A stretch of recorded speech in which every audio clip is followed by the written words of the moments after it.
Hey guys, welcome back to my hospital vlog. First day ನಾನಿವಾಗ ಹಾಸ್ಪಿಟಲ್ಗೆ ಹೊರಟಿದ್ದೀನಿ.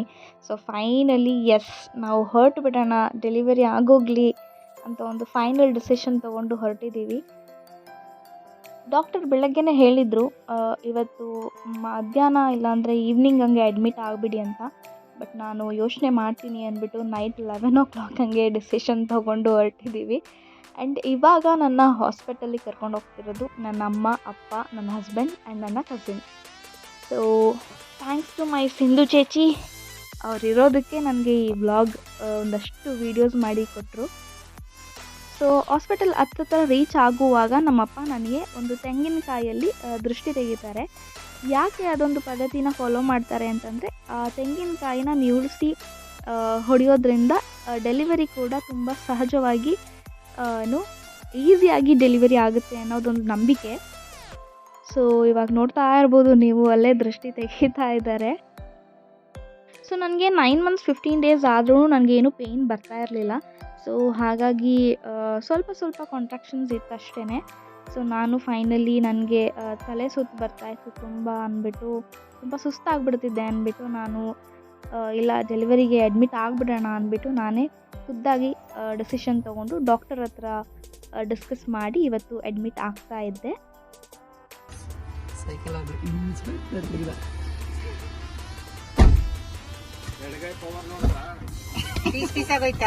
ಪಟಾಕಿ ಹೊರಟಿತ್ತು sound.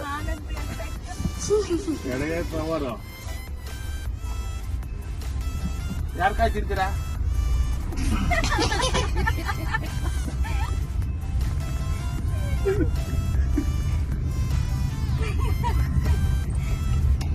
ಇಲ್ಲ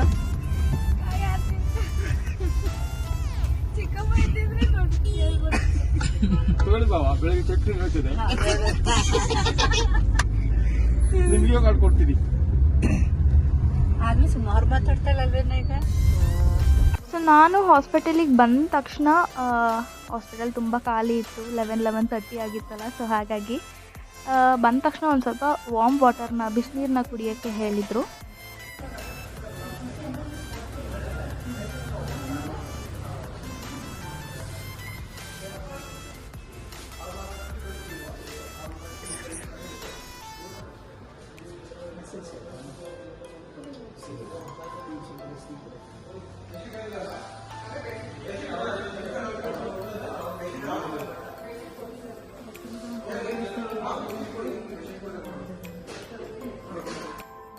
ಸೊ ಬಿಸಿನೀರೆಲ್ಲ ಕುಡ್ದಾದ್ಮೇಲೆ ನನಗೆ NST ಮಾಡೋದಕ್ಕೆ ಕರ್ಕೊಂಡು ಹೋಗಿದ್ದರು. ಸೊ NST ಎಲ್ಲ ಮಾಡಿ ಸ್ವಲ್ಪ ಕಾಂಟ್ರಾಕ್ಷನ್ಸ್ ಗೊತ್ತಾಗ್ತಿತ್ತು ಅಂತ ಹೇಳಿ ನನಗೆ ಜ್ಯುವೆಲ್ಸ್ ಎಲ್ಲ ತೆಗಿಯೋಕ್ಕೆ ಹೇಳಿದ್ರು. ಅಂದರೆ ಓಲೆ, ಕೈಗೆ ಹಾಕಿದ್ದು ಬಳೆ, ರಿಂಗ್ಸು, ಒಂದು ಕಾಲುಂಗುರ ಅವೆಲ್ಲ ತೆಗಿಯೋದಕ್ಕೆ ಹೇಳಿದರು.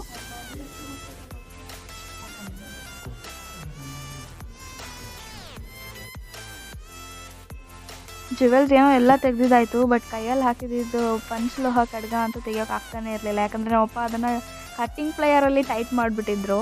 ಸೊ ಅವ್ರ ಕೈಲೇ ಬೆಚ್ಚಿಸ್ಬೇಕಿತ್ತು ಅದನ್ನು.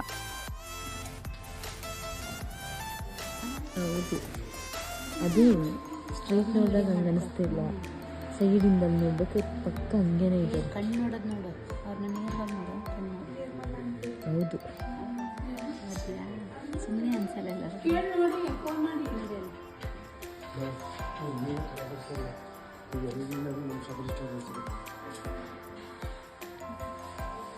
ಡಾಕ್ಟ್ರಾಗ ಫ್ಯಾಮಿಲಿ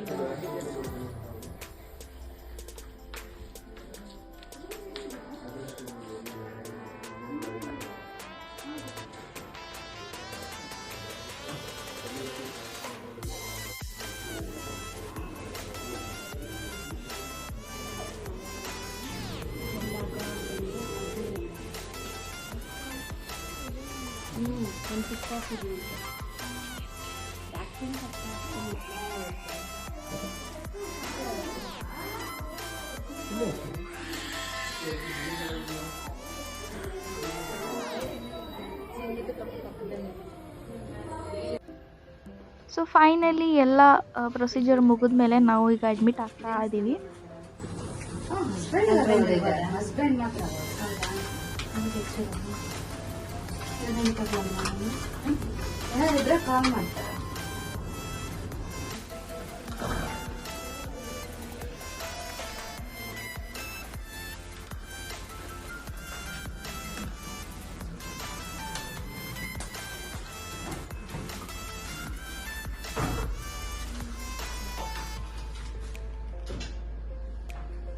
ನಿಮ್ಮದು ಎಮರ್ಜೆನ್ಸಿ ಡ್ರೆಸ್ ಎಲ್ಲ ರಿಮೂವ್ ಮಾಡಿಬಿಟ್ಟು ಗೌನ್ ಹಾಕೋಬೇಕು ಆಯಿತಾ.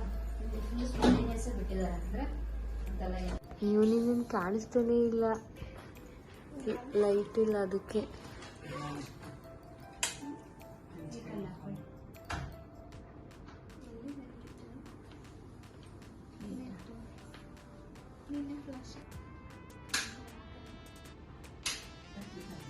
So as I told me to wear this gown, ನಾನು ಇದೊಂದು ಗೌನ್ನ ಹಾಕಿದ್ದೆ. ಫಸ್ಟ್ ಎಲ್ಲ ಸ್ವಲ್ಪ ಎವಿಟೇಟ್ ಆಗ್ತಿತ್ತು, ಒಂಥರ ಆಗ್ತಿತ್ತು ಇದನ್ನ ಹಾಕೊಳ್ಳೋಕ್ಕೆ.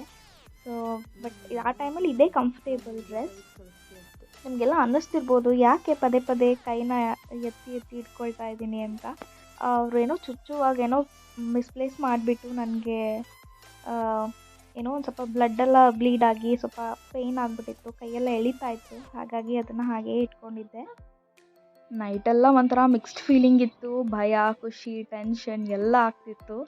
ಆ್ಯಂಡ್ ಇದು ಟ್ಯೂಸ್ಡೇ ಮಾರ್ನಿಂಗ್, ಖುಷಿಯಾಗಿದ್ದೀನಿ ಪಾಪು ಬರುತ್ತೆ ಅಂತ. ಆ್ಯಂಡ್ ಈಗ ನನಗೆ ಒಂದು ಲೋಟ ಹಾಲು ತಂದು ಕೊಟ್ಟಿದ್ದಾರೆ. ಸೊ ಅವತ್ತು ಬ್ರೇಕ್ಫಾಸ್ಟ್ ಏನೋ ಇಡ್ಲಿ ತಂದು ಕೊಟ್ಟಿದ್ದರು ಹಾಲು ಕುಡ್ದಾಗಿ ಸ್ವಲ್ಪ ಹೊತ್ತಿಗೆ. ಬಟ್ ನನಗೆ ಬ್ರೇಕ್ಫಾಸ್ಟ್ ಲಿಟ್ರಲಿ ತಿನ್ನೋಕ್ಕಾಗಲೇ ಇಲ್ಲ. ಸೊ ನನಗೆ every 6 hours once pain induce ಮಾಡ್ತಾಯಿದ್ರು. ಸೊ ಮಾರ್ನಿಂಗ್ ಬೇಗನೆ ಒಂದು ರೌಂಡ್ ಆಗಿತ್ತು. ಸೊ ನೆಕ್ಸ್ಟ್ ಒಂದು ರೌಂಡ್ ಆಯಿತು, ಒಂದು ಥರ್ಡ್ ಲಾಸ್ಟ್ ರೌಂಡು 2 o'clock ಮೇಲೊಂದಾಯಿತು. ಸೊ ಫೈನಲಿ ನನಗೆ ಈವ್ನಿಂಗ್ ಒಂದು 5:30 ಹಂಗೆ ಪೇಯ್ನ್ ಬರೋಕ್ಕೆ ಸ್ಟಾರ್ಟ್ ಆಗಿದ್ದು.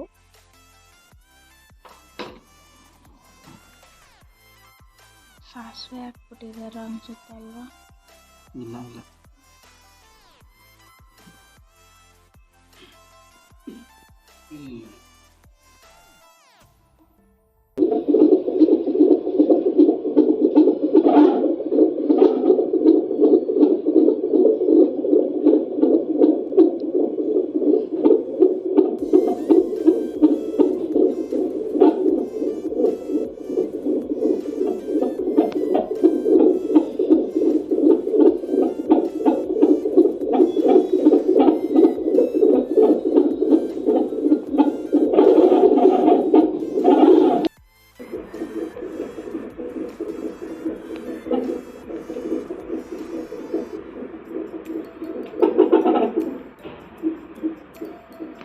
ಸೊ ನಮ್ಮಪ್ಪ ಅಮ್ಮ ಇಬ್ಬರು ರಾತ್ರಿನೇ ಬಿಟ್ಟು ಹೋಗಿದ್ದರು. ಹಸ್ಬೆಂಡ್ ಮಾತ್ರ ಇರಲಿ ಅಂತ ಹೇಳಿದರು ಹಾಸ್ಪಿಟಲಲ್ಲಿ. ಸೊ ಹಾಗಾಗಿ ಅವರಿಬ್ಬರು ಹೋಗಿದ್ದರು. ಆ್ಯಂಡ್ ಬೆಳಗ್ಗೆ ರೆಡಿಯಾಗಿ ಹಾಸ್ಪಿಟಲಿಗೆ ವಾಪಸ್ ಬಂದರು. ಸೊ ಬ್ರೇಕ್ಫಾಸ್ಟ್ ಎಲ್ಲ ಮಾಡ್ಕೊಳ್ಳಿ ಅಂತ NSC ಆಫ್ ಮಾಡಿದರು.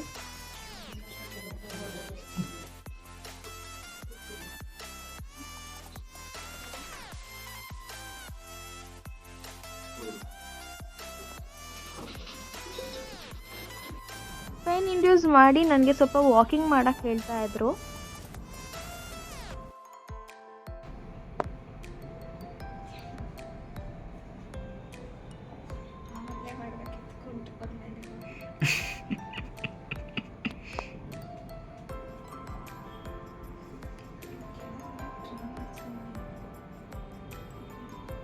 ಸ್ವಲ್ಪ ಬಿಡೋದೇನಾಗಲ್ಲ. ಸೊ ಈಗಾಗಲೇ ನನಗೆ ವಾಟರ್ ಬ್ರೇಕ್ ಆಗಿಬಿಟ್ಟಿತ್ತು. ಸ್ವಲ್ಪ ತುಂಬ ಸುಸ್ತಾಗಿಬಿಟ್ಟಿದ್ದೆ. ಸಂಜೆ ಆಗಿದೆ, ಒಂದು 4:30 ಹಂಗೆ ನನಗೆ ಪೇಯ್ನ್ ಸ್ಟಾರ್ಟ್ ಆಗಿಬಿಟ್ಟಿದ್ದೆ. ಸ್ವಲ್ಪನೂ ತಡೆಯೋಕ್ಕಾಗ್ತಿರ್ಲಿಲ್ಲ, ಹಲ್ಲು ಕಡ್ಕೊಂಡಿದ್ದೀನಿ. ಸೊ ಈ ಟೈಮಲ್ಲಿ ಯಾವುದೇ ಹೆಂಡತಿ ತನ್ನ ಗಂಡನ ಕೈ ಹಿಡ್ಕೊಂಡು ಆ ಪೇಯ್ನ ಸಹಿಸ್ಕೊತಿದ್ರೆ ಪ್ರಾಬಬ್ಲಿ ಆ ಪೇಯ್ನನ್ನು ಮರೆಯೋ ಶಕ್ತಿ ಗಂಡನ ಪ್ರೀತಿನಲ್ಲಿದೆ ಅಂತ ಹೇಳ್ಬೋದು. ಆ್ಯಂಡ್ ನನ್ನ ಕಾನ್ಫಿಡೆನ್ಸ್, ನನ್ನ ಸ್ಟ್ರೆಂತ್ ಪ್ರತಿಯೊಂದು ನನಗೆ ನನ್ನ ಹಸ್ಬೆಂಡೇ, Basavaraj. And I love you ಜಾನು. ಈ ಮೂಮೆಂಟ್ ನೆನೆಸ್ಕೊಂಡ್ರೆ ನಂಗೆ ಈಗಲೂ ಕಣ್ಣಲ್ಲಿ ನೀರು ಬರುತ್ತೆ. ಸೊ ತುಂಬ ಪೇಯ್ನ ಸಹಿಸ್ಕೊಳಕ್ಕಾಗದೆ ತುಂಬ ನರಳಾಡ್ತಿರೋದನ್ನು ನೋಡಿ ನನ್ನ ಹಸ್ಬೆಂಡ್ ಫೈನಲಿ C-section ಮಾಡಿಸ್ಕೊಂಬಿಡು, ಪರವಾಗಿಲ್ಲ ಪಾಪು, ನೀನು ಆರಾಮಾಗಿದ್ದರೆ ಅಷ್ಟೇ ಸಾಕು ಅಂತ ಹೇಳಿ ಅಮ್ಮ ಕೂಡ ಅದನ್ನೇ ಹೇಳ್ತಿದ್ರು, ಸಿ ಸೆಕ್ಷನ್ ಯಾವುದೋ ಒಂದು ಡೆಲಿವರಿ ಒಟ್ಟಿನಲ್ಲಿ ಆರಾಮಾಗಿದ್ದರೆ ಸಾಕು ಅಂತ. ಸೊ ಹಾಗಾಗಿ ಈಗ ನನ್ನ ಓ ಟಿಗೆ ಕರ್ಕೊಂಡು ಹೋಗ್ತಾ ಇದ್ದಾರೆ ನೈಟ್ ಒಂದು 11 o'clock ಹಾಗೆ. ಸೊ 3 times ಪೇನ್ ಇಂಡ್ಯೂಸ್ ಮಾಡಿದ್ರೂ ಕೂಡ ನನಗೆ ಪೇನ್ ಅಂತೂ ಬಂತು, ಬಟ್ ಸರ್ವಿಕ್ಸ್ ಡೈಲೇಟ್ ಆಗ್ತಾನೇ ಇರಲಿಲ್ಲ.